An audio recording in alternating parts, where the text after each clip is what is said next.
लोगोफोर दिनै आं नोंथांमोननो मोननै बाथ्रा खोन्थागोन गोबां मानसिया ब्रयलार फार्म खालामनानै गोबां थाखा आरजिनो हाबाय आरो गोबां माखासे मानसिया फार्म खालामनानै मोसौ फाननानै गुबुन जायगायाव थांनो गोनां जाबाय बिनि माखासे जाहोनफोरबो खारन थानो हागौ। हेल' लोगोफोर दिनै नोंथांमोननि गेजेराव आं मोनसे गोदान भिडिअ लाना फैदों स' नोंथांमोना भिडिअखौ नायलांबानो जाबाय।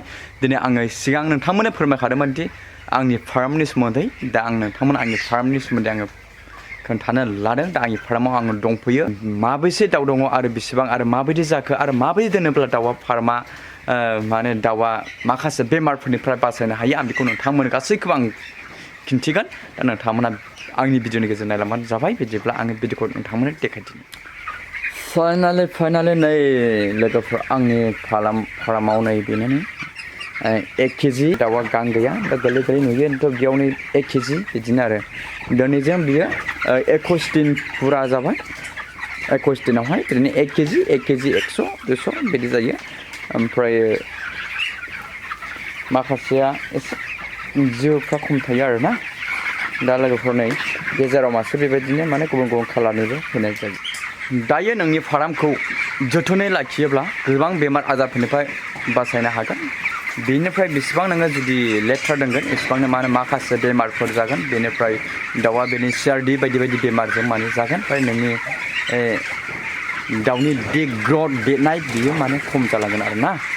दा बेखायनो माने दंफां गुन्दि बेखौहाय माने सानफ्रामबो माने मोजाङैनो साखोन सिखोन दोननांगौ माने साफा दोननांगौ। बेनिफ्राय दैफोरखौ क्लिन गोथार मोजां दै होनांगौ माने गावसिनि गासोनाय बांद्राय लेथ्रा दैफोरखौ माने बासिया दैफोरखौ बारा होनो नाङा। बेबायदिनो माखासे बेमारफोरा माने बासायजानो हागौ। बेनिफ्राय 2 नाम्बारावहाय माखासे CRD बा गगानि थाखायहाय नोंनि बेकग्राउन्डआव जि नुदों नै प्लास्टिक बे प्लास्टिकफोरखौ माने जोथोनै लाखिनांगौ। बेनिफ्राय बेखौ टाइम जानाय बायदि समहालागैनो बेखौ बोखोनानै होनांगौ।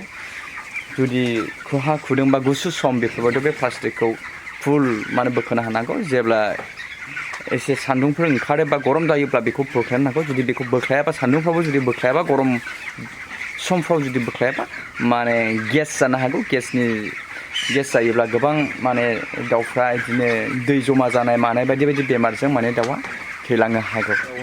मोजां एवनानै होनांगौ। बिदिब्ला माखासे गेस जानाय मा जानाय बेफोरबायदि लैखोनफ्रा माने खमिलाङो। जुदि बेबायदि एवनो हायो अब्ला मोजां जायो। बेनिफ्राय दाउखौहाय बेबायदि दिनाव खननै खनथाम माने होखावनानै बिदि थाबायखावहोनांगौ।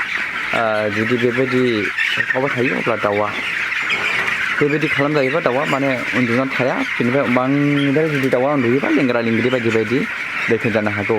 दा जायफ्रा गोदान फार्मार बा दासो लानो सानदों नोंथांमोननि थाखाय आं खोन्थाबाय। आरो जायफ्रा फिसिबाय थाग्रा बा पुरना नोंथांमोननि थाखाय आङो बे बाथ्राखौ फोरमायाखै।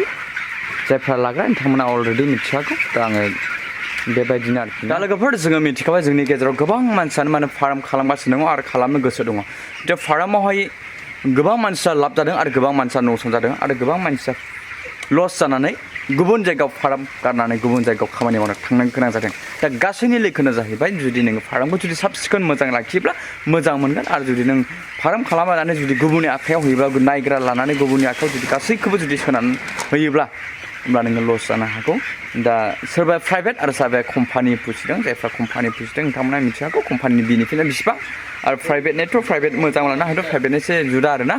दा बेबायदिनो आरोखि जाय सोरबा प्राइभेट पुसिदों आरो सोरबा कम्पानि। दा आंबो बेबायदिनो आंबो कम्पानि पुसिगासिनो दङ। बेनि उनाव एसे उनाव आङो माने प्राइभेट लानो आङो प्लानिं खालामगासिनो दङ। दा बेनो लोगोफोर आङो ब्रयलार फार्मनि सोमोन्दै आं नोंथांमोननो गोबां होनो हायाबाबो आं गुसुं खोन्थाबाय। आरो बेनि गेजेराव आं माखासे बेमारनि सोमोन्दै जुदि नोंथांमोना मिथिनो लुबैदोंब्ला मा बेमारनि थाखाय मा मेडिसिन होनांगौ आं बेफोरखौ गासैखौबो खोन्थागोन।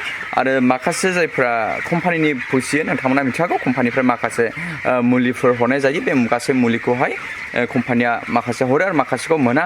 दा बिनिफ्राय साबसिन बेटार माखासे मुलिफोर मेडिसिनफोर दङ। दा बिनि सोमोन्दै जुदि नोंथांमोननो नांगौ जायोब्ला आं खोन्थाबाय थागोन। स' लोगोफोर दिनै आंनि फार्मनि सोमोन्दै गुसुङै आं नोंथांमोननो मिथिहोबाय। आरो आंनि माखासे लोगोफ्रा सोंदोंमोन बेसेबां गोलाव गुवार नांगौ बेबायदि सोंदोंमोन। नाथाय बेखौहाय कम्पानिनि जुदि लानोबा आरो नोंहा जायगा दङब्ला हायोब्ला 200सो गोलाव खालामनाया मोजां। 200 बा 100 150 बेबायदि खालामब्ला मोजां। मानोना नोङो 9 रुपिस 9 थाखाल' पार केजि होयो। दा बेयाव नोङो एसेल' फार्म बा एसेल' जायगायाव जुदि फिसियोबा नोंनि बेनिफिटआ खम जागोन। बेखायनो जुदि कम्पानि खालामनो गोसोबा नोङो मोजां जायगा दङबा हाया मोजांबा नोङो एसे गोलाव बा बुरजा फुसिनानै खालामनायानो मोजां आरो जुदि नोंहा प्राइभेट लानो गोसो जादोंबा माने एसे हायावनो नोङो बाहायनो हागोन बा दोननो हागोन लोगोफोर ब्रयलार फार्मनि सोमोन्दै सोरबा माबा मोनसे मिथिनो बा सोंबावनो गोसोब्ला कमेन्टनि गेजेरजों खोन्थाहरदो दिनै भिडिअ आं बेखिनियावनो जाबाय